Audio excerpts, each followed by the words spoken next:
Coming up this week on the Course of Life podcast, we had 5 tournaments on 4 different golf tours, all on TV. It was quite glorious all weekend for the golf watching audience out there.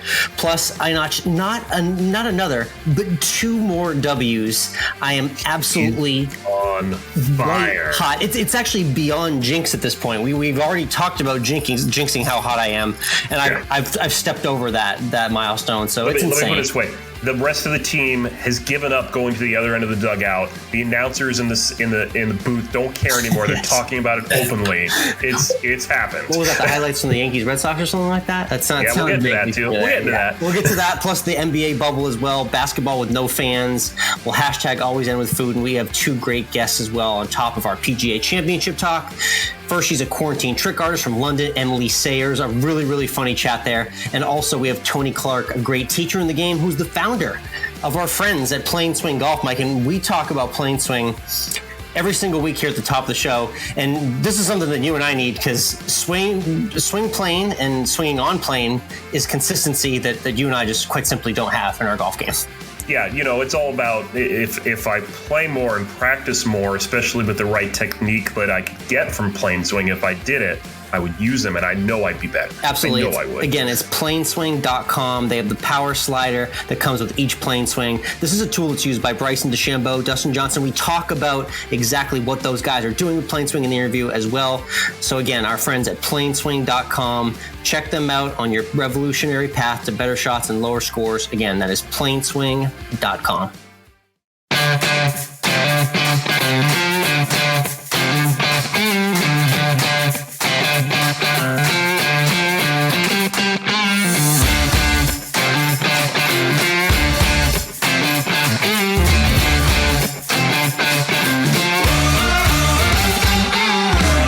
Interwebs, and welcome to Course of Life, part of the Morning Read Podcast Network.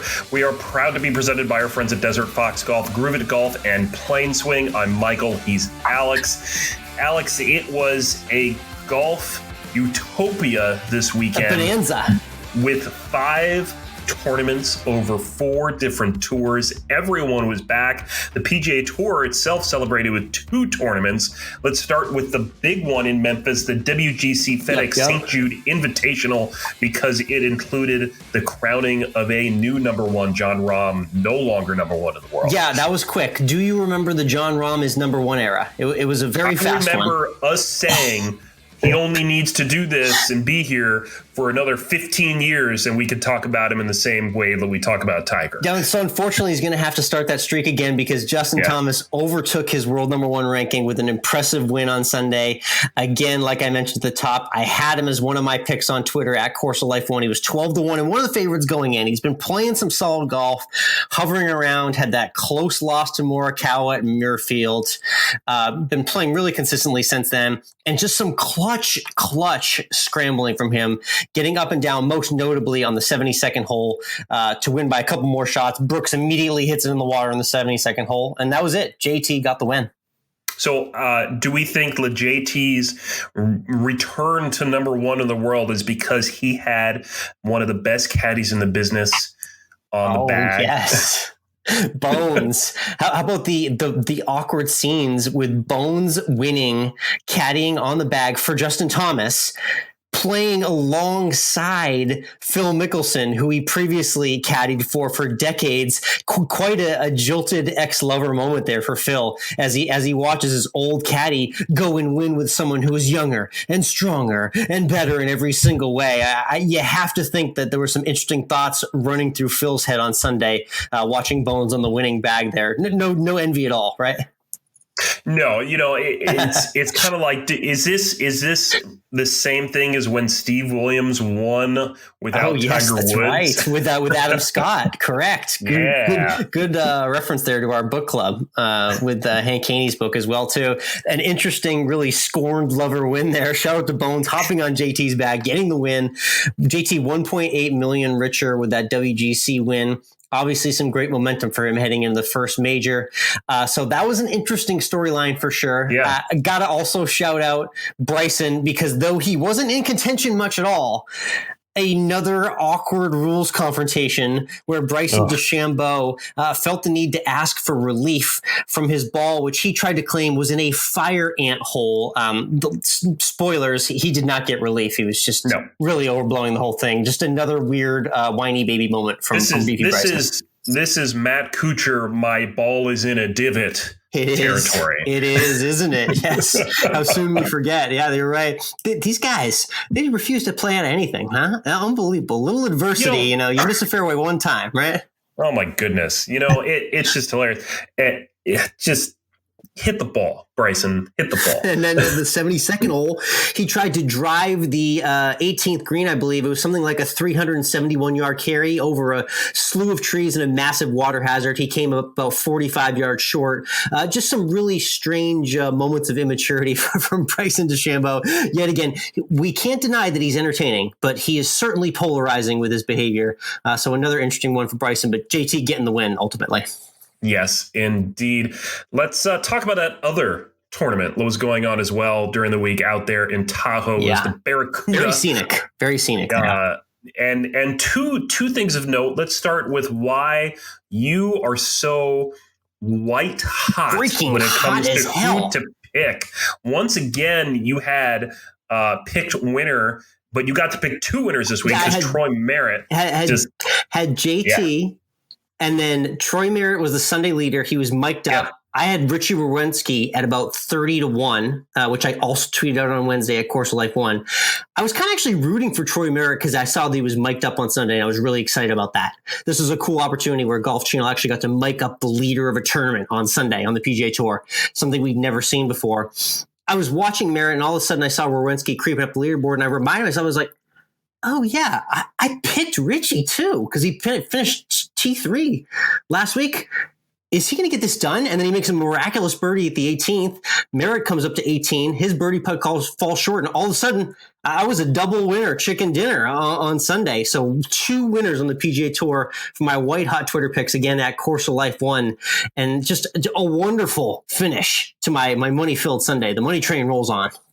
I mean, good weekend for you. It was not a good weekend, though, for Brandon Grace. He did tie for second at the Barracuda, but he's not doing much more. No, he was tied for second, and then a test came down on the weekend that he was positive for coronavirus. His caddy did not test positive, so he immediately had to remove himself from the premises, the property, the event, and all that. Fortunately, that's the only one that we've heard of that came from this tour. This tournament or the action in Memphis. Again, PGA Tour doing a really good job mitigating things the last few weeks. We've had Grayson Murray and Brandon Grace being really the only slip-ups so far here recently in July, really since that mess at Hilton Head Island, to be honest. That was really the only week where things were kind of out of control in terms of COVID, but then since then it's been pretty clean on the PGA Tour, so hopefully it stays that way with the exception of Brandon Grace. Hope he gets well. There were 3 other tours in action over the weekend. Let's stay stateside. Let's talk about the senior tour because Jim Furyk, everyone's favorite golfer, he's on the senior tour now. And he won. Debut. Of course he did. Debut. Just turned 50, fresh legs, walked out there, won. He said he put a lot of pressure on himself, but looked pretty easy for him. A 2-shot victory at the Allied Championship. And shout out to On Point Golf, too. I saw the marker on the coverage when he was putting, and he was rolling the eyes out of it, Mike. So Jim Furyk, Champions Tour. I have a bold prediction. Jim Furyk could be like an all-time great on the Champions Tour. That swing is going to hold up. You know how straight he hits it. They don't design the courses super long in the 15 over circuit. I think Jim Furyk's going to be an absolute cash cow out there. So shout out to him getting a debut win. This is what we always get when one of these big guys gets over to the senior tour. They're going to dominate for 2-3 years and just win it all. And then we'll have some new guy come up there who just turned 50 who's going to do the same thing. Yeah, probably Phil next. This is how it works. Phil's been debating it. He's been debating the debut for the last couple of weeks. He thought about doing it last week, but I think he's going to hold off for another month or two. But he'll be the next guy we're watching for to debut on the over 50 circuit. Of course, the LPGA also is back. Yes. At it. Danielle Kang with the win. That was a great W to see, too. They played at Inverness Classic venue. So, again, lady golf, the over 50, and 2 tournaments on the PGA Tour. And then even the Euro Tour, too. And a great little moment at the Hero Open where they had some really cool technology that I know you'll appreciate. They literally wheeled out like a very fancy like tech cart to the 18th green right after Sam Horsfield emotionally won his first tournament on the Euro Tour. He got to walk off, and they had a Skype ready to go with his mom, sister, and grandma all there to congratulate him virtually. Really cool thing that I hope they introduce on other tours, and just another example of our friends at the Euro Tour just really innovating with the product. So that was a neat moment to see after Sam got the win. Yeah, I mean, what we need to do is have the leaders mic'd up on Sunday like we had at the Barracuda. Yep. We need that tech cart rolled out on the 18th green after they win, so we can have that emotional moment with their family that we don't get anymore. This is what we need, and I want to see it at Harding Park this weekend. Yes, that's right. I know this is so wild right now. What is happening? We've had all this golf where there was no other sports. Sports are now back in our lives, on our TV, everywhere you can imagine. And now, like, just as everything's getting back, we now slip into the first major championship of the year. Yep. It's very strange times. August. Yes. But back in our day, Mike, not to date us too much, back in our day, the PGA Championship was in August. However, it was the last major championship of the year. It's completely flipped. That's true. So we got a loaded field, as you would expect, for the first major of the year. We know Tiger is back as well. Yeah. Already been out there grinding, getting the game plan going. He's already out there. What do you think Tiger's chances are? Are you going to put a buck down on him, or is it just like, nope? Not going to happen. Yeah, I hopped on the Teeing It Up podcast. Shout out to Jeremy Schilling. You can hear me go super, super in depth with a lot of the field there as well, too. But my thoughts on Tiger are just, I don't quite know that I've seen enough from him. And what I saw at Memorial, we know just how fickle things can be with his back. It's all based on the weather. And me and Jeremy Schilling got into humidity and all that. And the bottom line is, I think we concluded that I just don't know if this is going to be the right setup in weather conditions this week for Tiger.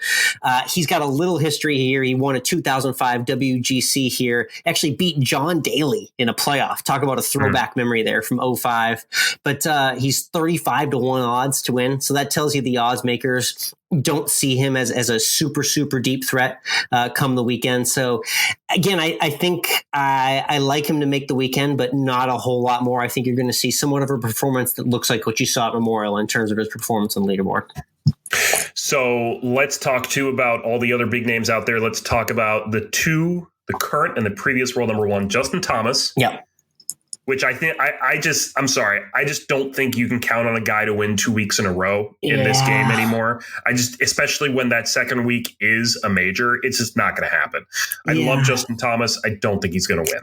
Yeah, I agree with you too. It's hard to really rev up the engine to that degree again. And these are two very different layouts as well too. There's going to be a little bit more shot shaping this week. And there's going to be a lot more premium on hitting the greens as well. Not as much room to scramble. We're going to see a little bit higher scoring.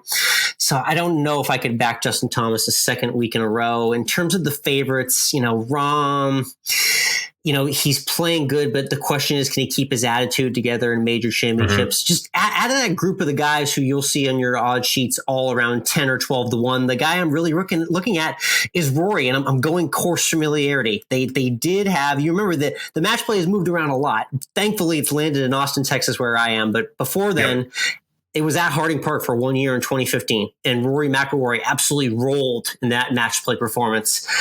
So if there's anyone that's got a little history and has been playing decent enough to get this done, it could be a Rory week. So that's the favorite that I'm going to lean on. The other two big names out there I want to talk about.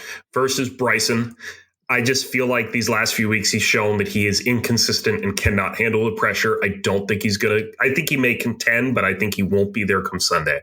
Yeah. And the other one, who's won this tournament twice and is in the field again and playing well right now? Are you going to go with the guy that just turned 50? Brooks Koepka. Oh, no, okay. Brooks Wow. Koepka. I was about to say. No. Because I'm thinking about taking Phil at 100-1. I'm getting a little crazy right now. I haven't driven anything yet either tonight. Throw the dollar on Phil. I think it's worth it. But Brooks Koepka. He looked great. He just had that errant drive on the 72nd hole last week. Outside of that, just the big question with Brooks is like, where's his head at? Like we kind of is he foggy this week, or is he like really ready to go, ready to notch another belt? He really revs up for the major. So is he just kind of slow playing everyone for these next 3 months right here? Is this where he attacks? That's the question heading into the week for him. So let's talk about your podcast exclusive picks. I know one is Rory because, I mean, why not? Definitely. Who else you got here? Another course familiarity guy that you and I are all over, who's already had a close call and a win since the restart. Colin Morikawa going off at 35 or maybe even 40-1, depending on how friendly your odds maker is. He played in a college tournament here a couple of years ago, played at Cal in college nearby. Very familiar with the course. And this is a guy that can really internally motivate and fire himself up. You see him kind of often even talking to himself, like in between shots. He's going to need that in a no-fan major championship environment. It's going to be a very unique situation. So if there's a guy that could have a breakout performance and maybe get his first major championship, I'm looking at Morikawa. So those are the two priorities right there in terms of my podcast picks. There's going to be more that I put out on Twitter, again, at Course of Life 1. I can't stress to you guys how hot I've been. This is unbelievable. I've had 5 wins since the restart 8 weeks ago. So I'm batting over 500 at this point in terms of picking winners on the tour. I put it in my bio for a reason. It's really, really unprecedented stuff we're on right now. It really is. And I hope to see you put $1 on Phil because he played well this past weekend. He's hitting bombs. He's got the sunglasses and he's got everything going for him right now. He's got the coffee drink. He is working the coffee. He's still doing the CBD under the tongue. Shout out to Be Free CBD, promo code COL30 for 30% off. There's a little seamless advertisement right there for our friends. So yeah, maybe $1 on Phil. Stay tuned Wednesday afternoon on Twitter. We'll be watching everything happening at Harding Park. Maybe we'll do a hot mic stream. We're still working out the logistics. Keep an eye on our social. Happy hour golf here, Mike. So this is like whole different schedule. I think we're going to like 9, 10 p.m. Eastern time all week. So buckle up. We got some primetime action here. It's going to be fun. Yeah. It's going to be fun. Let's move over though to Tuned In, what we do outside of the world of sports, because we do have lives outside of the golf. Course of life. This is the life stuff right. here. And mine is going to go about as far away from the golf course as possible here. Okay. All right. Here, I'm ready. Okay. So I was trying to convince my wife this week that I do enjoy romantic movies. Oh, wow. Isn't that nice of you? Wow. She was so surprised that I watched all of the Keira Knightley version of Pride and Prejudice with her. Isn't that nice? What a great husband you are. Look at you. You've got sentiment, emotion. You're I enjoyed it. You're charming. It was a nice. I'm just the complete package. Good stuff. Yeah, I mean, I will settle in. You've heard me talk about my affinity for the Hallmark Christmas movie starring Ryan Rotman or something of the like. You know, I'm able to settle into those. I'm okay with a good rom-com. It's funny, just as we hopped on here, my wife threw Hitch on the TV, and she said she hadn't seen that movie yet. I was like, wow, you're just never seen Hitch? You just got to watch that right now while we record. Yeah, so she's on that right now. I'll check back next week on that. But yeah, romantic movies. We're all aboard the train here on the Course of Life. Interesting. All right, then. And my show is Schitt's Creek. Have you seen it at all or heard about it? And I've heard about it. I have not watched it. It's funny. And the bottom line is you remember Eugene Levy as like the unknowing father from the American Pie movie series. Yes. Classic movie character there. He kind of plays along that same line. It's as the older, like slightly unknowing guy.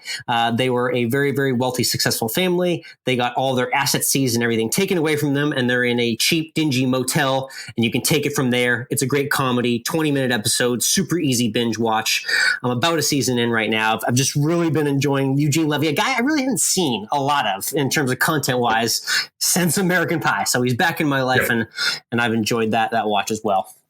There you go. And then shout out to Music Picks as always. I'm at Course of Life Alex on Instagram. You're at MWRINC. And the podcast page is at COL Podcast. Shout out to the Swifties as well, too. 88% approving of the new album. We talked about that last week. Go. The new music this week is from Maroon 5. Mike, what's your 15-second stance on Maroon 5? Where do you stand on that? I liked half of their first album. I haven't liked anything since. So, and the thing with Maroon 5 is I've seen them live. I respect them. Love Adam Levine as a performer, but there's a lot of repetition in the songs they put out. It feels like kind of all the Maroon 5 songs just seem to blend together and they all kind of sound slightly the same at one point or another, and they go in and out of your lives in like a 90-day span. So this new one's called Nobody's Love. I'll put it on my Instagram. We'll do the poll and we'll see how people feel about Maroon 5 after all these years. I'm kind of with you on that. The OG Songs of Jane, that was the first album. Those are the real classics. It feels a little bit all the same now, but we'll see what our fans say. So shout out to the new Maroon 5 album. Let's get into this week's first guest. First of two. And this week you had the opportunity to talk with Emily Sayers, who, just like the rest of us, was quarantined in her apartment for months. She's an avid golfer and fan, so she did some trick shot videos, which is always a fun time. Not just like the typical ones. She got costumes into it. There's dance routines. There's a spinning record player. So we'll get into all that and exactly how those got created. So some really good laughs as well, too, with Emily, who's a really well-traveled golfer who got to play in Australia and go to the Open Championship, and lots of good conversation with her. Yeah. And but first, though, before we get into that, we want to let you know this conversation is brought to you by Groove It Golf, makers of the sold out Groove It brush. It's been such high demand because it does what the average golf brush cannot.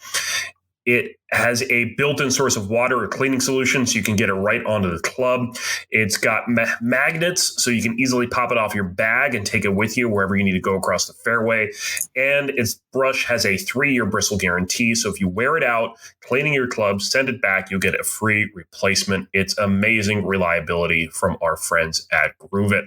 So prepare to be amazed with the consistency and control the clean grooves will give you. Using your existing golf clubs with the Groove It, you'll get the spin trajectory and consistency you're looking for. So check it out, grooveitbrush.com. Again, that's grooveitbrush.com.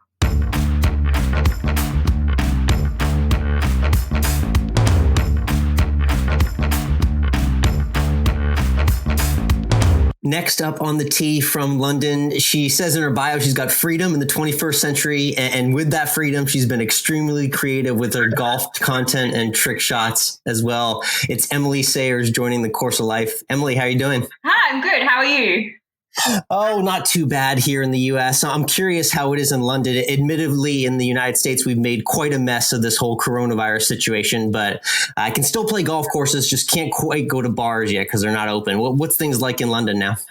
It's quite similar. Golf courses are open.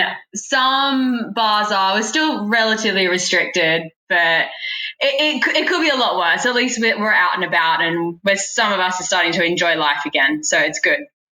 Good stuff. Yeah, it's always good when we can get back out on the golf course. That seemed to be my therapy through this whole thing the last several months. So it's been nice to be out there. But I'm curious, what's your background in golf? It's Emily C. Sayers on Instagram for anyone who wants to check out her profile while we talk. But tell us a little bit about how you first picked up the game of golf. So I started playing when I was quite little. My grandmother was really into it and absolutely loved the game. So I started playing when I was about 8 and kind of grew up with it. My dad is really big into it, and so is my brother. So as soon as we could play, we did, and just have played it my entire life. I think it's a sport that is one you can play from 8 until 80, and not many sports you can do that. So it's definitely a family thing.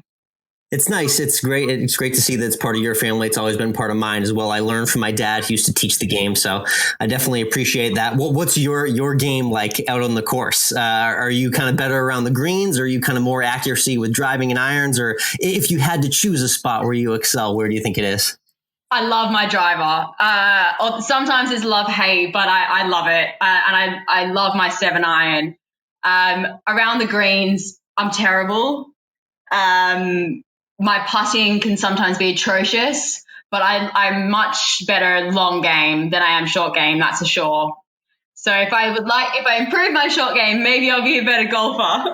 And you've definitely gotten a lot of chipping practice, which we'll get to in a little bit. But first, I want to talk about some of the places that you've been golf-wise as well, too, because I noticed on your profile, you got to play in Australia. One of the few international trips that I've taken, I got to go to Sydney and play New South Wales, which is just a wonderful track along the water there, and St. Michael's next door as well. But tell everyone a little bit about where you've gotten to play in Australia. It's just an absolutely beautiful place.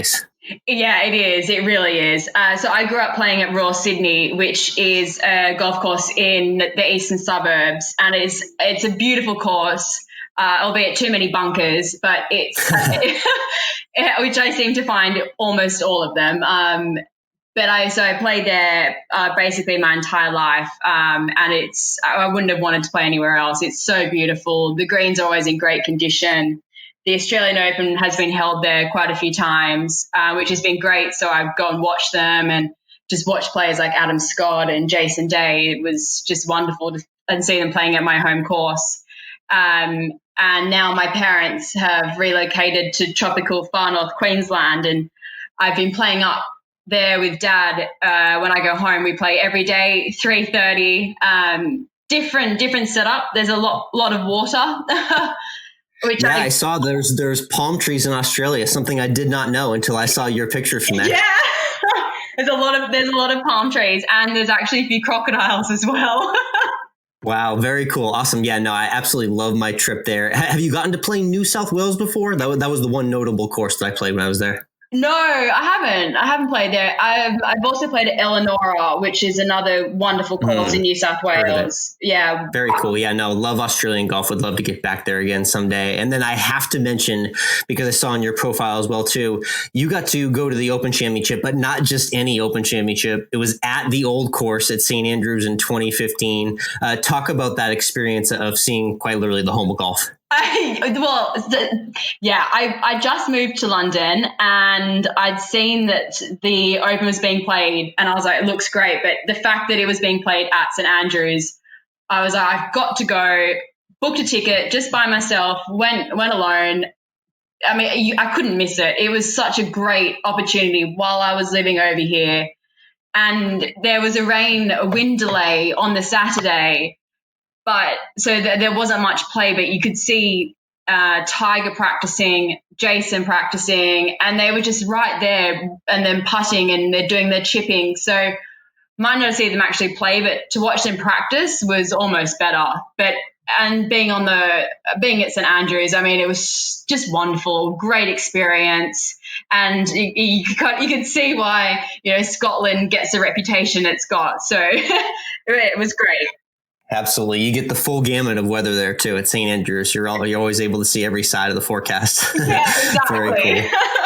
So it's clear you're a golfer and you're a fan of the game as well. So obviously when isolation and quarantine hit the better part of the globe here, things changed for golfers. Lots of courses closed. Lots of people were, stuck at home.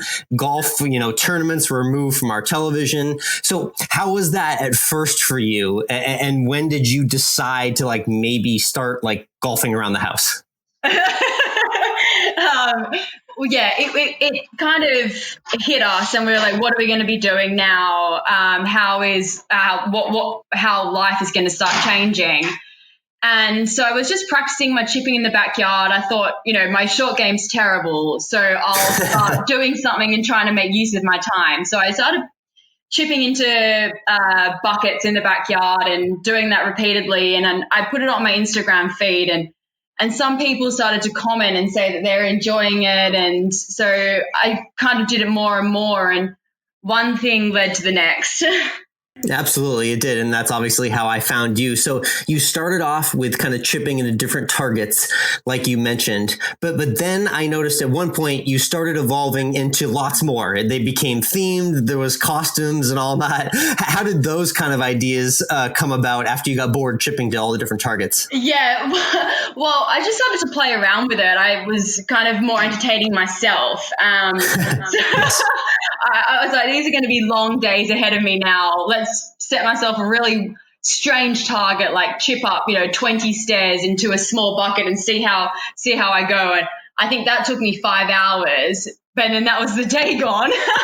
And then that killed some time.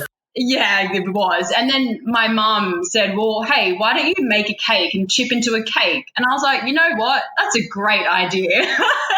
So then it just started becoming like a family thing as well. And my dad had ideas, and we kind of talk to each other about them, and then it just started going from one thing to the next. And so I started doing them in March, and now it's nearly August. Yeah, here we are. Time's flying, isn't it? It's Emily C. Sayers, Sayers on Instagram. Well, what's your favorite costume that you put on through all the trick shot videos you've done recently in quarantine? Probably the green sequin jumpsuit, which was one of the record ones. So I did 2 record playing ones, and that the double ball onto the record player was probably my favorite outfit and probably favorite shot.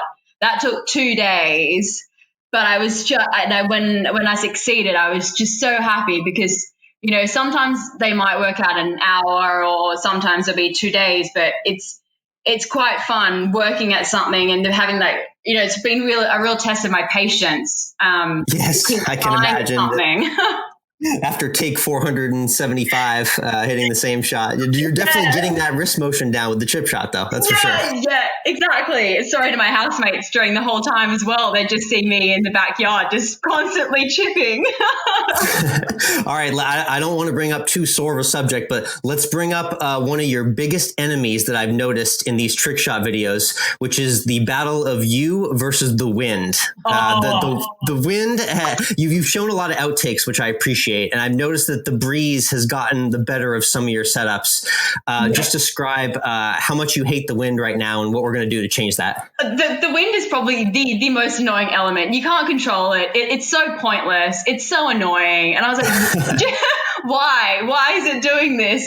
So that would it was even harder when I can't make the trick shot. And then you add the element of wind and it just makes it even harder and you can't do it. I hate it. I'm sick of it. It's not necessary. Are there any right now that are still floating out there that you've yet to complete perfectly? Trick shots right now that you've tried for a while and we just still don't have the right recording done? There's one that I'm working on, which I started yesterday. So I'm going to have to keep thinking about how I do this one, but I've definitely got a few more in the pipeline. I'll be ordering more costumes, that's for sure. That's definitely happening. But so I'm working on one and then I've got a few more in the pipeline. Good stuff. And then my other question for you too is what's up next in terms of could you or will you venture outside of your place for trick shots? You haven't quite done that yet, so I'm curious if there's any plans to do that. Yeah, definitely. I want to take it to the course, not only for trick shots, but to also see if my short game has improved. I would love to know if all my hard work and months dedicated to the short game will translate onto the course. That will be interesting. Same here. Fortunately, I'm thinking it does. I have a backyard that's about 10 or 15 yards long. I've been really good from that distance and pretty much nowhere else. So I guess it does translate a little bit with all that practice. So, again, it's Emily Sayers, Trick Shot Artist on Instagram. It's Emily C. Sayers on IG. And one thing I did notice I have to bring up, since not only is my wife a huge Chicago Cubs fan, I'm a Boston Red Sox fan. I saw both of those hats that you were wearing controversial on your trick shot videos. How did you get those hats? And are you fans of those teams? Chicago Cubs, I love Chicago Cubs. I was so happy when they won the World Series a few years ago. Yes. Wonderful. But I also equally like Boston. But I don't know if I should admit that I've also got New York Yankees as well.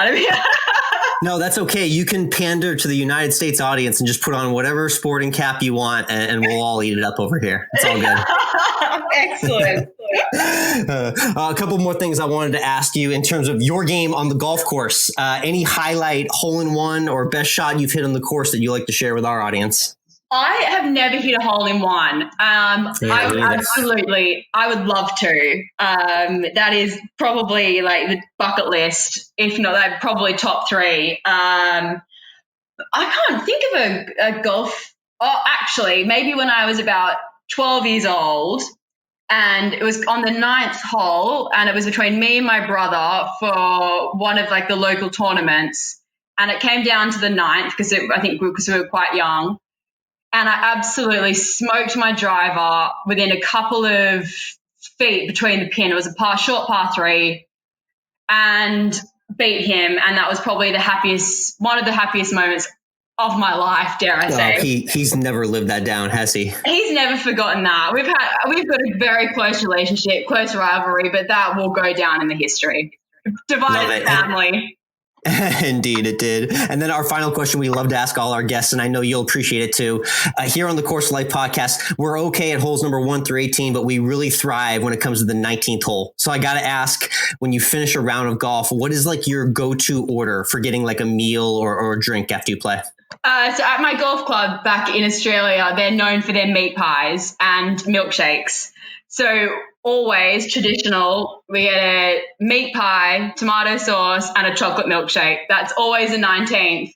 Maybe as I'm older, it might involve maybe a beer, but that's for me, that's always been the 19th tradition. That's perfect. Yeah, add a beer in, maybe a mixed drink. That's a great combination in your stomach, isn't it? Yeah, exactly. It's all about balance. Love stuff. Hey, Emily, thanks so much for joining the Course of Life. Really looking forward to more of the content and the trick shot videos, and hit them straight when you get back out on the course as well. I will certainly try my best. Thank you very much.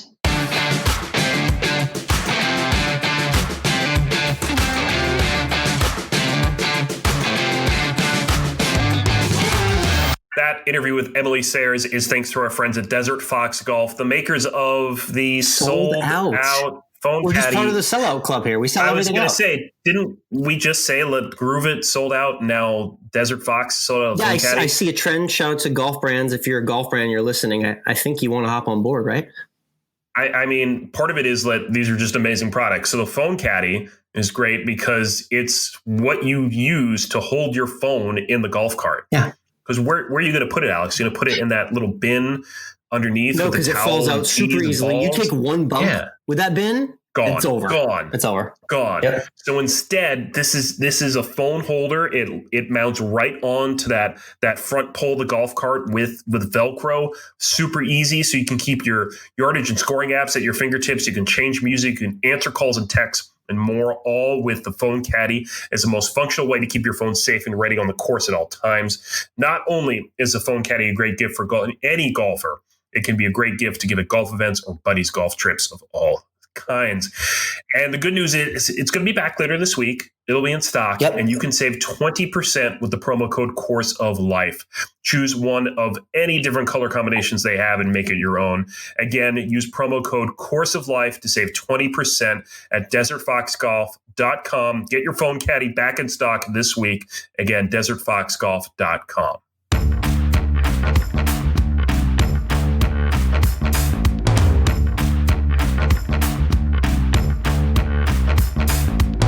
And we're back. Great chat there with Emily. I think Alex, that I actually saw one of her trick shots in a FanDuel commercial. You did, yes. This is a weird pinch me moment, just because every once in a while we'll have a guest on, and then I'll just be living my life, flipping channels, and the guest will just pop up in my face or on my phone or something like that. This was another one. Got off with Emily. Hilarious chat with her. She's a great guest that we'll definitely have on again. And lo and behold, during the golf, they run a FanDuel commercial. I was like, what? I just saw that video. Oh, that's Emily, the person I just talked to an hour ago. So just weird moment there, but great to see that her videos are circulating. I love the creativity with the costume. She says she's got more stuff, and hopefully she can get more out on the course now that she's not quite as quarantined now. So shout out to Emily. Great conversation with her. Can't wait to see more from her. A lot of fun to see what she does. Let's get into our next guest. It's a good friend of ours from over at PlaneSwing. Founder and CEO Tony Clark. Yeah, Tony, great guy, man who has been in the game of golf for his entire life. Really cool profile of him and his background in the game, him trying to make it as a pro, figuring out how to teach the game.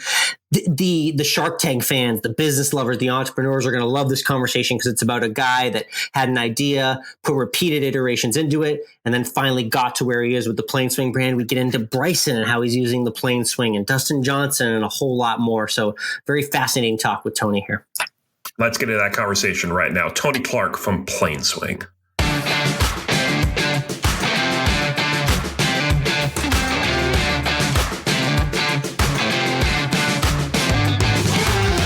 Next up on the tee, we've got a man who has spent his life in the game of golf, and he's the founder and CEO of PlaneSwing Golf as well, which you've heard on the top of our episodes. It's Tony Clark joining us in the Course of Life. Tony, how's it going today? Alex, I'm good, thank you. Yeah. every day's a joy. Absolutely. We're just living the dream day by day, trying to get on the golf course as much as we can. Let's start at the top with you and tell everyone a little bit first about kind of the beginning for you and finding the game of golf in your younger years. Just tell everyone about where you kind of grew up playing the game of golf and some of your earliest memories of the game. Yeah, I grew up playing the game in Liverpool in England, and first generation golfer in our family. Literally the neighbour next door knocked on our door and said to my mother, "Does Tony want to come and play golf?" And I wasn't doing anything, and I thought, that sounds interesting. So I went with my neighbour and his son and took to it like a duck to water. Absolutely loved it. He Nice. was very complimentary to my mother about how I'd played. And then the next thing you know, I'm playing on a fairly regular basis. And then sadly, my grandfather died and he left me some money and went out and bought a set of clubs. And Nice. I can remember what they were. They were called Ralph Moffats, Moff. Can't say I've ever heard of those. No, he was a Scottish club designer. Okay. And it was a full set. And I must have played with them for years. And you know, everyone used to scratch their head when they saw them, of course. But when I look back and how much I think I spent £70 on them. Now, £70 in 1973 or 1972. I mean, that must be a few grand by now, I would imagine. So golf's got cheaper. Yeah, it probably has. You're right. It's funny to think about it like that. And you mentioned the year you got those clubs. And then a few years later, was it 1976 when you decided to turn pro? I guess tell me a little bit about like what that moment in your life was like when you decided you wanted to make a professional investment into the game. And I'm curious, if you could look back now at a young Tony turning pro in 1976, what would you have told him? Get a proper job. Yes. It's not easy out there, is it? No, it was, it was a very different time then. You have to remember that these were the days where there was very little respect for club pros. Certainly in the UK, they were seen as just basically clean my shoes, maybe give me a lesson, might buy a bit of equipment from you, obviously that sort of thing will happen. But in terms of the assistance as well, I mean, you were very much a lackey, to be perfectly honest. Mm. And I was very lucky actually in that I actually had a job in retail, and the guy that owned the company that I was working for at the time said to me, look, it was only like a Saturday job. And he introduced me to Jim Large, and I've been playing at Allerton, which is the golf course, for some time. And I met with Jim, and he was very good. And he said, well, come and give it a go. And if you don't like it, go and do something else. So I thought, well, that's fair enough. So I went in, and I kind of enjoyed the environment, I have to say. But it was a place that I used to play at, so I knew a lot of the people there. But the interesting thing was that Jim Large, who a lot of people obviously won't know, was a bit of a Butch Harmon of the day, to be honest with you. He was very valued with John Jacobs, as far as I'm aware. And John Jacobs is a guru in the field of coaching. And he had two brothers as well, Bill and Ted. And one of them played Ryder Cup. I can't quite remember which one off the top of my head. And the other was a very good coach as well, and coached, I think, at Porter's Park or Potter's Bar. I can't remember the course that Tony Jacklin came from anyway. And he worked with a guy called Shack Lady, I seem to recall. Could be slightly wrong here, but he's a famous coach. So I was in good company, if you know what I mean. Yeah. And, after I'd been there a week and he'd been sort of doing a little bit of training, which basically made making sure that his tee was exactly as he wanted it. And he said to me, he asked me to go out and give him a lesson. And I went out and did my very best. And he was very generous. I mean, I'm talking to pros out there now when I tell you this story, because it is really important, I think, especially for people coming into the game and starting to coach now. So I gave him a lesson, and he critiqued it, and he was very generous and very supportive. And then 2 days later, he said to me, right, my student arrives in 20 minutes. You're going to give the lesson, and I'm going to watch you. I went in there a week. so obviously I'm panicking like crazy. Yeah, put you on the spot there. It was, full in, right at the deep end. So I go out and I do my very best. And it was in the days where basically you got the ball bag, shag bag, as they call it in America. And you go out onto the range and you hit the balls and you go and pick them up and you come back again. Right? Yes, the manual driving range, yes. The manual driving range. And this wasn't even a driving range, really. This was down the left of, I think it was the 5th hole on a 9-hole course, right? So it was a public course. And we had an 18-hole and a 9-hole. So this is about as raw as it gets, really. So we get down to the lesson tee, and I use the word loosely. And this lady starts warming up and hitting a few shots and one thing and another. And I then do my very best. And he then takes me aside and we're walking down to pick up the golf balls to turn around and hit them back the way up. And he was incredibly complimentary. And I felt he was being overly generous, but he was incredibly complimentary. And the thing that was really important was, and he did this every month with me, by the way, right the way through when I had my own students and I was working. And it was the best learning experience ever. He would say to me, "What did you see there?" And I would tell him what I saw. And he'd know what I'd been asking the player to do. But he was very big in cause and effect. So he would say to me, "What did you see there?" And I would say, "Oh, for argument's sake, it's coming over the top." "Well, what causes that?" And then we'd have this conversation where we'd simply be going right the way through the movement of the body and how this movement would have occurred. Where did it start? Okay. So if you imagine, I had that for quite a few years with Jim. And I saw him teach a number of students, different abilities, left-handers, right-handers, all that sort of stuff. And that was my grounding, really. And I just wonder these days whether or not head pros spend that much time with their assistants, really helping them understand the body movement, how the body works in relation to the golf swing. Definitely. And there's a second part of that too, where, the importance of being able to take that feedback that you see as a pro and spit it back out to the player in terms that they can quickly understand and grasp. That's the second half of that too. And learning that is an important process because there's the how the mind processes the swing and how the body does as well too. So you definitely had a good, background in teaching that helped get you to where you are today. And I'm curious kind of how that affected the way you played the game. It sounds like, did you ever have visions of just being a player of the game, or did you always know that you wanted to teach to a broader audience in terms of the golf swing itself? I think every kid had playing the game and watching, the golf on the TV. And bear in mind then, of course, it was on terrestrial TV, so everybody saw the golf that was on. And, you had your heroes, of course, growing up, and mine was Tony Jacklin at the time. Obviously, he was winning everything, not just 2 major championships, but, he was winning everything all over Europe. And, of course, it was a much more concentrated tour then. So a lot more of the European Tour events were taking place in the UK because that's where the audience was. And I did, absolutely. Yeah, I played amateur at a half decent level. I played in British Boys and Carriage Trophy and these various tournaments out there.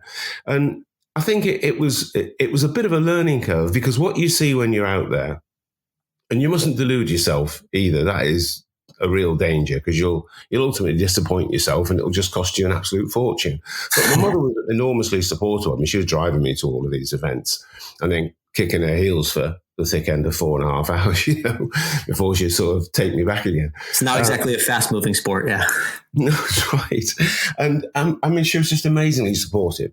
But I was playing in tournaments with Sandy Lyle, Woosnam, because I was of that age. And we were all playing in the same events. But, it was every time we turned up, it was, well, Sandy's obviously going to win. Who's going to come second? Yeah, those are guys we still see at Augusta National playing the Masters to this day, both of them. Yeah. So, it was, they were absolute talent. And I had the privilege of meeting Sandy's father, Alex, down at Hawkstone Park, which was where Sandy grew up. He was actually he played for England boys, before he became Scottish, interestingly, because he was born in England, I think. And he lived at Hawkstone Park Golf Course, which is in the middle of England. But his parents were Scottish. So he then changed his nationality back to that of his parents, which I think is the right thing to do. And but his talent, unbelievable. Nobody hit a one iron like Sandy Lyle. It was just absolutely immense to watch. And, I played with him down at Hawkstone Park, and it was almost one of those points that says to you, this isn't for you, mate. The standard it was just we were poles apart. Now, there's a very good argument that says, you shouldn't necessarily base your whole future on the fact that you're playing with a future two-time major winner. But didn't actually know that at the time. But you could see that he was destined for greatness. Quite seriously. But there were other players there. You see, Anthony Higgins played for England. Phil Morley, tremendous golfer, left-hander, became managing director of McGregor, actually. And Toby Shannon, who won the British Boys one of the years I was competing in. Yet you never heard of them. They've disappeared off the face of the earth. Trevor Homer was, the great hope. He was going to be the man who was going to do absolutely everything. Played in the Open Championship in, I think, 1975 or 76. Or 78, I think, maybe. Never heard of him again. So, amateur performance is no guarantee of professional success. Yeah, definitely. No, I appreciate that background, and I feel like you definitely had the wherewithal to get that clarity to realize that maybe you should focus on the teaching a little bit more than the playing part of your career. And it definitely led to good things for you, though. The one thing I want to talk about before we get to the actual creation of PlaneSwing, I read that in your younger days, when you were still teaching, there was actually an initial iteration of a swing training aid that you worked on that didn't quite work out the way you wanted to. I guess what I want to do is teach the important lesson that it sometimes takes multiple tries and several tries to get exactly where you want with a product or a brand. Kind of what did that experience as you wielded through creating these swing training aids? How did that mold you? Well, it's I shan't go into it in too much detail because it gets a bit too depressing for me, to be perfectly honest. But it wasn't actually that long ago. It was in this century, but I invested in a business with a similar product and didn't do my due diligence on the individual I was investing in. And two friends of mine went in there as well, and we lost our shirt. And what we discovered quite quickly was that the product and the individual that we had invested in as well didn't ring true with what we thought. So that in itself was a bit of a challenge. And when that went south, I was prepared to go and do something else, to be perfectly honest. But it was actually my wife who said, well, look, hang on a minute. You did everything.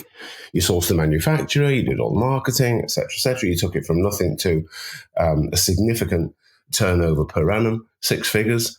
7 figures, actually, for 2 years. But so, what are you going to do? And I said, well, I know I can make the product better.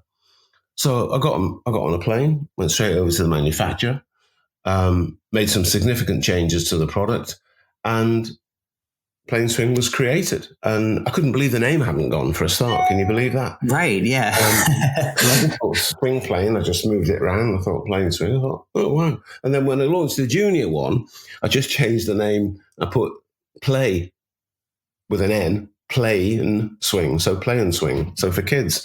So it was kind of meant to be, I guess, bizarrely.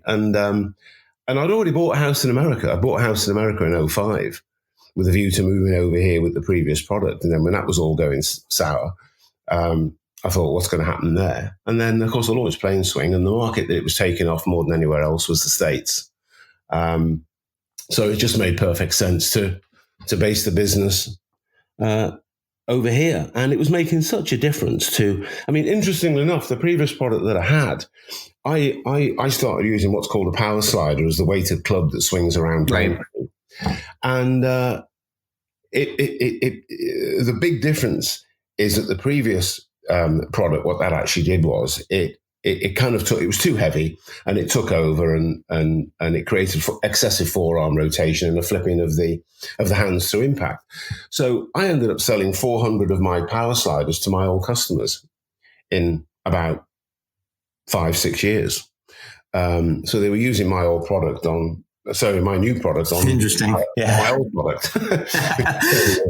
Throw about fair play there. Love it. Yeah.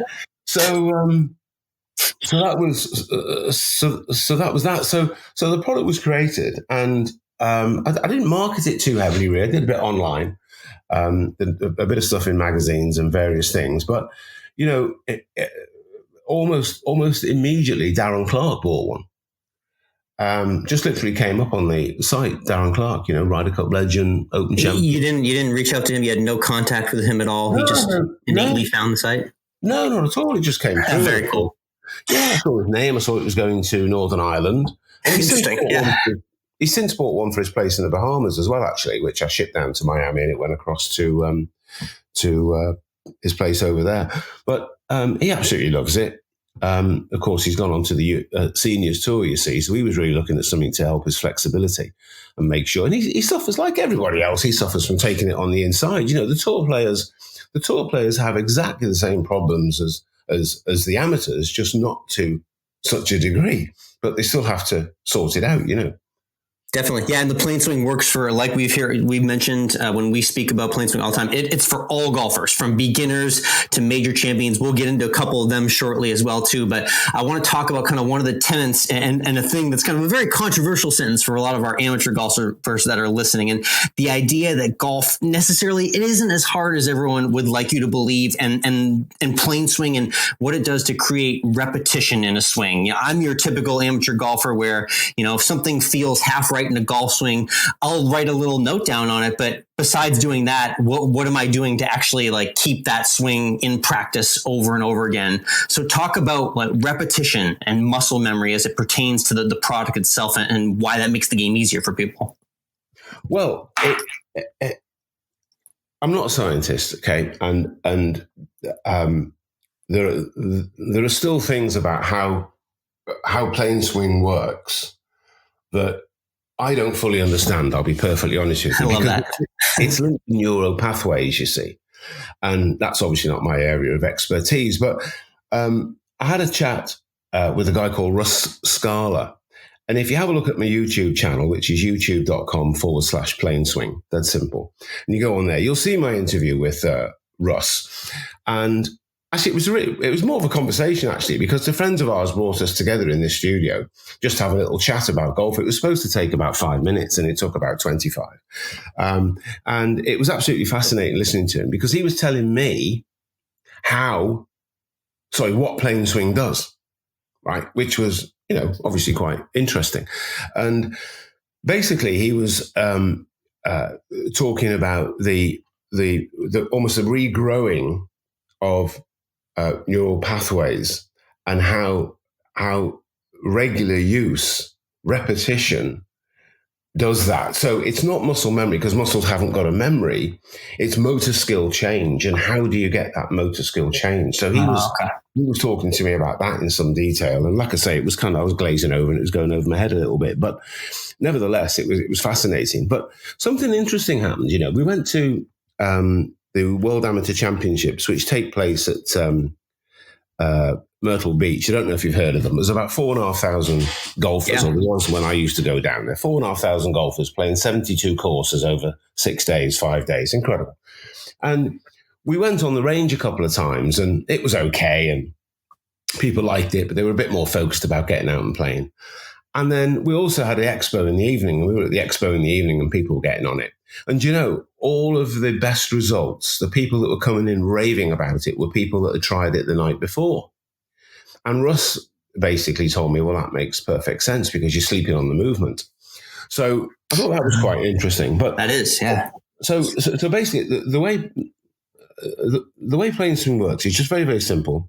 So you set the angle correctly, and we advocate setting it through the shoulders. Now, some pros like to set it a little bit flatter. Obviously, Bryson's going to use his. He's got 4 at his academy. Oh, yeah, we'll get to him. Yeah. So Bryson, is going to use his differently than, say, Darren Clark will use his differently than Dustin Johnson will use his, right? So, because they've got different swings. Now, a 2-planer can comfortably use PlaneSwing, but a lot of people don't fully understand how that is. But you can shallow on it, okay? You just need to focus on where your hands are going. Don't focus on where the power slider's going, because that movement will live in the shot, okay? And that's proven. There's no question about it. That is absolutely how it works. So the idea is that you set it to your angle, and then you build the swing gradually. I have numbers around the circle in a clock formation. So if you imagine you're addressing the ball at 6 o'clock, and I want you to start building 5 to 7, 8 to 4. And the idea is that you're really working on the shoulders, the arms, and the power slider nicely in unison. So you've got this nice letter Y moving from side to side. Okay. So that in itself is important. And what people realize straight away is they feel like they're way outside, because everyone's used to sucking it on the inside, the vast majority of people. They immediately feel that they're taking it way outside, but they're not falling over, so they can't be. Okay. Yeah, I would have the same fear. I would. Right? So then you're blending then the wrist hinge, shoulder turn, and you right. And as you blend those two together, your forearms rotate naturally. So you don't have to rotate the forearms, okay? Which is what a lot of people do. When people take the club away, they rotate the forearms excessively. That brings their left arm out from their chest. Their shoulders don't rotate. Now I'm too much inside. It's very difficult for me. There's all sorts of things that can happen from there. I know that very well. All of a sudden, you have to make now compensatory movements to try and get yourself back to where you think you ought to be. And the issues with that are physical. And if you keep doing that, you will create injuries. There's no question about it. Let's talk about the most kind of controversial, polarizing, and talked about movement on the PGA Tour right now. I mention it every week when I talk about PlaneSwing, that's used with everyone from beginners to pros like Dustin Johnson and Bryson DeChambeau. So for everyone out there who says, really, people keep asking me, does Bryson really use PlaneSwing? Talk about, his swing, what you love about what he's doing, and how he's used PlaneSwing to better his path. Well, he's been an advocate of swing hoops for a long time. His coach Mike Shy bought 4 from us. Okay, they took 4 because he uses not messing around. I love it.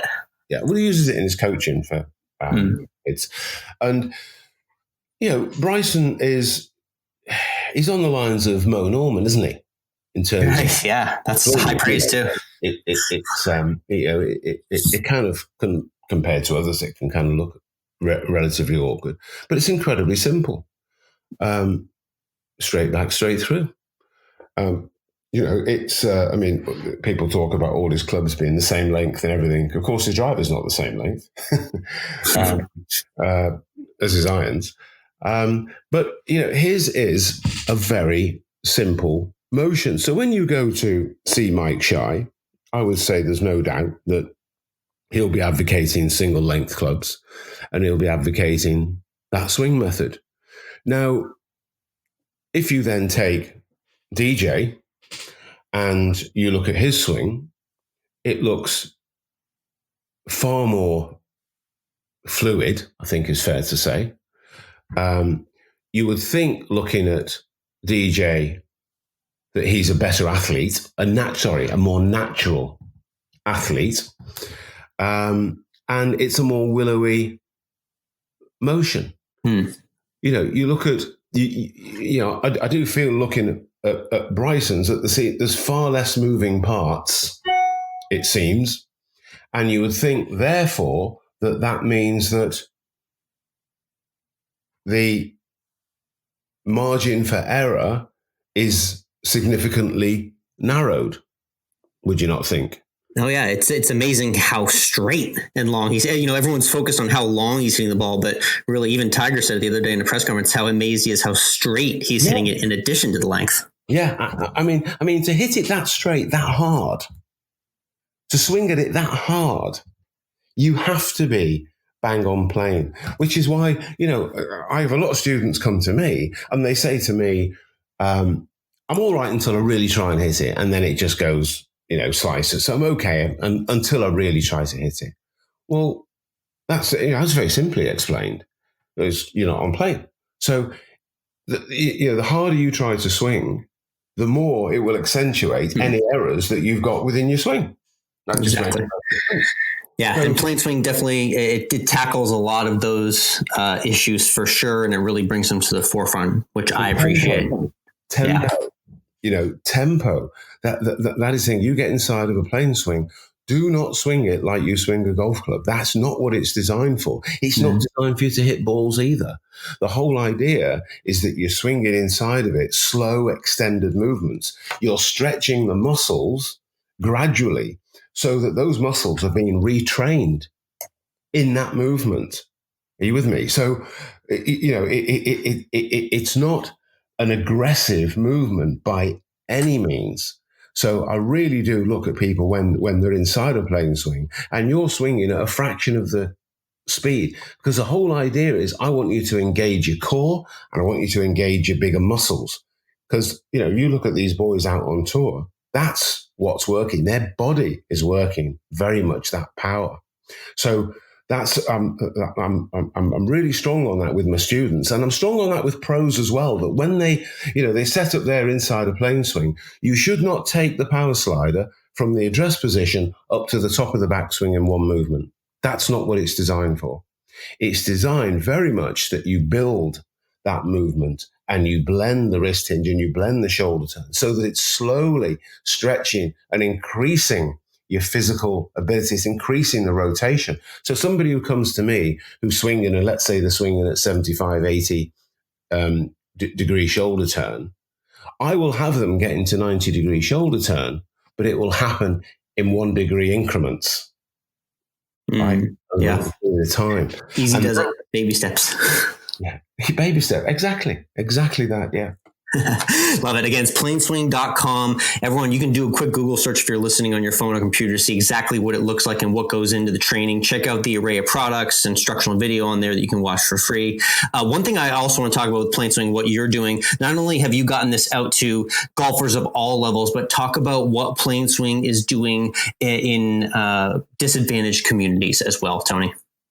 Well, we've around about 2005, 2006, a chap called Brian Coleman, who had a charity called Golf Supports Our Troops. And he reached out to a bunch of people asking for support with golf equipment for rehabilitating the troops coming back from conflict, particularly Afghanistan and Iraq at the time. And I gave him a call and we had a little bit of a chat. And I provided him with a couple of PlaneSwings for VA hospitals. And what he ended up telling me was amazing, was how these were guys who had never previously played golf, who were now coming back, were recuperating at these VA hospitals, were getting prosthetics. Obviously, their previous sports were out the window because they couldn't compete. Golf, however, as we know through the disabled golf associations and I'll come on to that another time. Actually, it's quite an interesting piece. But it was also a lot of guys who had never played golf were going to be looking to do something. So they were using PlaneSwings. So I ended up supporting Brian for quite a few years. And then Brian got me involved in a charity called Fairways for Warriors. But I was supporting him and he was supporting Fairways for Warriors because I wanted to do everything through Brian. But since then, Brian's stopped his charity. He's retired fully now. He's been amazing and he suffered with a little bit of health recently. So I've got involved with Fairways for Warriors. Well, Fairways for Warriors is a charity in Kissimmee, Florida, but they've got, I think they've got a chapter in Texas, North Carolina, and I think South Carolina, could be wrong, but Jacksonville as well in Florida. And they help injured vets and they help the families of injured vets. And their motto is healing unseen wounds, because, the stories that I've been privy to, honestly, would be, they would absolutely shock many listeners out there.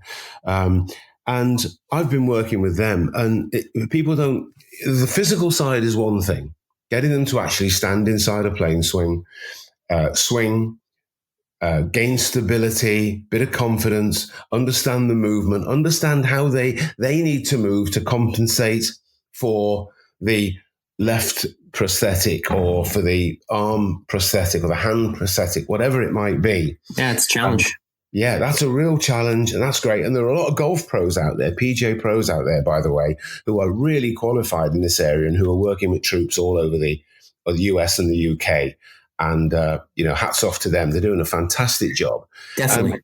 The thing that I really noticed that PlaneSwing was doing or golf was doing, should I say, was getting these guys out the house. Their brain away from it, yeah. Mm-hmm. Absolutely. They're not in there thinking about that moment of the roadside bomb, that moment that they saw their buddy killed, that moment that this happened, that happened. So that was great. They're also, very importantly, they're networking.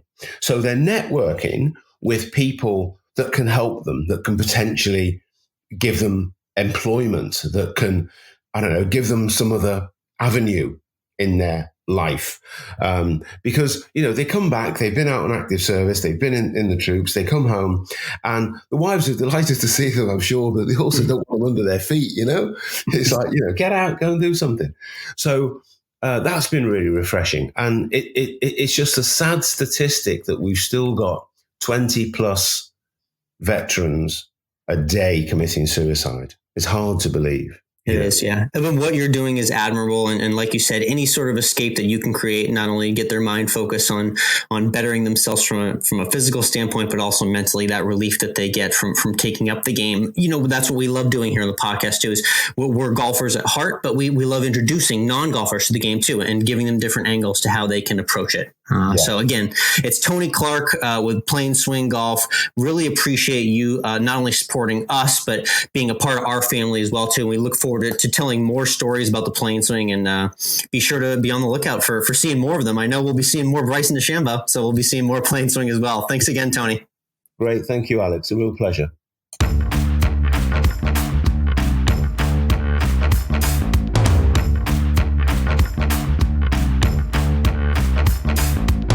And we're back. Great chat there with Tony Clark from PlaneSwing. Yeah. I love his drive and relentlessness to build a brand. Reminds me of us. Oh, I like that comparison. That's why he's working with us. Obviously, we love having Tony and the team aboard. We'll have more features on PlaneSwing as well too. And it's very cool. The average person won't go with an idea for as long as Tony has. It's been impressive to see what he's done with PlaneSwing. And now, like, the world's best players are using this, and pros across the country and the world, I believe, we're in over 80 different countries, like we say at the top of our episodes, utilizing this product. So very cool to see him bring it from what it was to where it is now. A great chat with Tony there. Let's move over to all the other sports going on in the world. Let's talk baseball. Before we get into the craziness of baseball, I just want to remind everyone that my New York Yankees embarrassed your Boston Red Sox this season with home runs and brooms and everything, because you guys got swept. Yeah, and Aaron Judge hit a home run last Sunday night that may hit the Merritt Parkway. Shout out to the Connecticut and Long Island residents out there who know where that is. It was a bomb, absolutely obliterated us all weekend. The Red Sox pitching staff is sad, to say the least. After Nathan Eovaldi, it's a bunch of scrubs who I've never heard of, and the offense can't make up for it. So, I don't even know what's to come of this baseball season, but so far there's really nothing to cheer for if you're a Red Sox fan. No, there's nothing to cheer for across a lot of baseball, especially since you remember last year we got all excited, especially me as a Yankees fan, because they were going to go into Iowa and they were going to build a stadium next to the Field of Dreams. Oh, yes, I do remember this. The Kevin Costner movie, and they were going to play a game out there. Well, they were still building it. They were going to do it with the St. Louis Cardinals and the Chicago White Sox. But guess what? Oh, no. Yeah. Canceled. It's gone. Over. Gone, citing logistics, nothing from COVID, they say, even though the Cardinals are the most recent team now after the Marlins to be hit hard from the virus. Are we? I don't know if we're going to to the end of baseball season. I said it last week. I'm going to say it again. I don't know if we're going to get there. The numbers have gotten even more out of control since I will say, if we don't get to the end, the Yankees are going to be the ones that still get to claim they won. Oh, de facto champion with 38 regular season games played and no playoffs. There's no asterisks there at all, right? That's record in baseball right now. Come on, you can't fault it. Yeah, I saw some standings or something like that where the Marlins have only played 3 games this season, but they're technically second in the division against teams that have played 10 or 12 games. Yeah, everything's all messed up in baseball. No matter when you're listening to this or when you hear this, that's going to continue to be the theme. They've been playing catch up since March, and they're continuing to play catch up, even though they're starting the season again. So yeah, the Field of Dreams cancellation, the least surprising thing. But yeah, I forgot that it was even happening. I don't know. What are we going to do with that field now? Can we have a socially distant home run derby there, like sometime at the end of the year, maybe just for funsies? I don't know. I mean, they built it. No one is going to come. Wow. So, well played. I don't know, but there's all this craziness in baseball. You know where there is no craziness around coronavirus? Oh, yes, that's right. The NBA bubble. Disney World, crushing the most wonderful place in the world. Why would there be any issues there? No, the NBA is absolutely crushing the bubble. The only issue I have is when a player leaves the bubble to go to a funeral, and then on the way back they pick up wings from a strip club. Yeah, I mean, well, Taylor's old as time. Who doesn't get wings from a strip club on their way back from a funeral, right? I mean, everyone's done that several times before, obviously. So that was Lou Williams' story. Yeah, there's been the rare oddity stories about guys leaving the bubble and having to re-quarantine for various things and being seen in various places. But the bottom line is there have been 0 positive cases from the NBA bubble, and coming up on 3 weeks now. The season is underway. There's been no games canceled. And Mike, I cannot stress to you how realistic the NBA product feels from a visual and an audio standpoint with what they've done with the arena and the different courts that they've been televising games on. There are virtual fans that you can see in the front rows. The crowd noise is perfectly amped. They use the cheers and the music program of all the home teams. They put the logos on the floor. It really has the correct feel of sports being back. I'm giving a lot of props to the NBA right now. I feel like the NBA, and we'll see if the NHL can do it, have the best opportunity to have these kind of bubbles because they don't need to go to all these different places because you don't need it. You don't need the space like you need a big field for baseball. You need a massive field for football, and you need to have tons of available space for all these games to happen. The NBA can do it all in Orlando, and they're doing great with it. And I will say the other thing I love about the NBA that they're doing right now is that they're investing the money correctly and listening to players where they're going out and they're supporting minority businesses and black businesses and bringing in good food for the players from these businesses when the players say they want it. Like so I just love what the NBA is doing on that front. Yeah, they're letting their players put whatever they want on the back of their jerseys for any sort of message or thought that they want to promote. And that's been really awakening for lots of people to see. There's just a lot of things where Commissioner Adam Silver needs to be applauded. When you look around at the other commissioners and kind of how they conduct the league and the business of the league, exactly, you can name them. Rob Manfred's a mess right now with baseball. He doesn't know what to do with that league. No. You look at how controlled Adam Silver has everything, and it just has to be applauded. He's got everything where it needs to be. He's got a safety protocol that is set in place for Disney World to be a place to finish the season out. We're getting the drama, and we're getting the level of competition that you're not seeing in baseball at all. These guys in the bubble are invested. They care. They want to go after the championship. All the right guys are there. It's been a really impressive product so far. Indeed. We'll talk hockey a little bit next week because that bubble. The double bubble. They're going Toronto and Edmonton right now. So they got the West in Edmonton and the East in Toronto right now. So we'll get back on the hockey double bubble. Shout out to the Gum brand as well too, and see how hockey's doing next week. All right, let's hashtag always ebb with food. Yes.